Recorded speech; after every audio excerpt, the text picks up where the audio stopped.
তে আইনগর বিয়ে তো পড়াইলাম শুক্রে শুক্রে 8 দিন। তে যাই হোক সময় যেহেতু হয়েছে অনেক 3 মাসের মতো হয়ে গেছে না?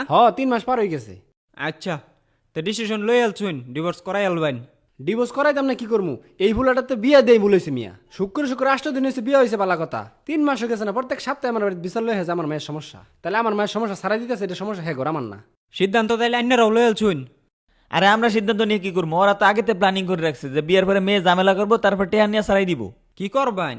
দুঃশাসন লাইন কর না, দুষ্টা সমাজের সমাজ চলতাছে এটা। সারাদিনে মনে করুন বিয়া পড়ায় একটা, ডিভোর্সই করাই 5টা। জিগানটি আনছে নাকি? ওহ, দেনমোহর জানি কত আছিল? 10 লাখ জিগান আনছে নাকি? টেহান শুন। টাকা তো আনছি, ওরা টাকা ছাড়া যাবো? ওরা তো বিয়ে দিছে টেহার লিগিয়া, আবার সারাইতেছে টেহার লিগিয়া। ওদের ব্যবসায় তো এইটা। ই করো বাবা, এনো একটা সাইন দেও।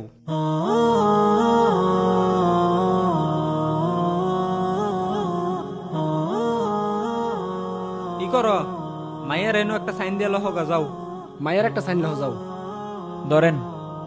তে টেহা গুন্যা লইন দেখুন ঠিক আছে নাকি? তে টেহা বুঝা পাইছুন? বুঝা পাইছি। তে বিদায় কান্যারা করবেন না হেরা করবো? বিদায় আমরা করতেছি, হেরা যাক পরে আমরা করতেছি। তে আইনের মায়ের ডেরুম চঞ্চল, এরপরে ওই সাদা সিধা ফুলাটার উপর গসাই দিছিলেন 10 লক্ষ টেহার লাগিয়া। হেপ মেয়ে আনে জানি তো আপনার টেয়া ফেলাইতে হয়েছে জান। আপনার টাকা পাঠাই দিমু জান। বেশি কথা কয়। আহেন চাচা, আইনা তো আগেই গেছিলেন 10 লাখ টাকা আবেন দিলে পরে সারাই দিলে 10 আনো বিয়া দেওয়ার হবে। দেখছো আমার কথা মিলছে? 10 লাখ টাকা বেন দিছি, সারাই দিছে, এখন আমার মাইয়া 10 জায়গাত বিয়া দিন যা। হো চাচা, আইনের মাথার মাঝে এত বুদ্ধি চাচা।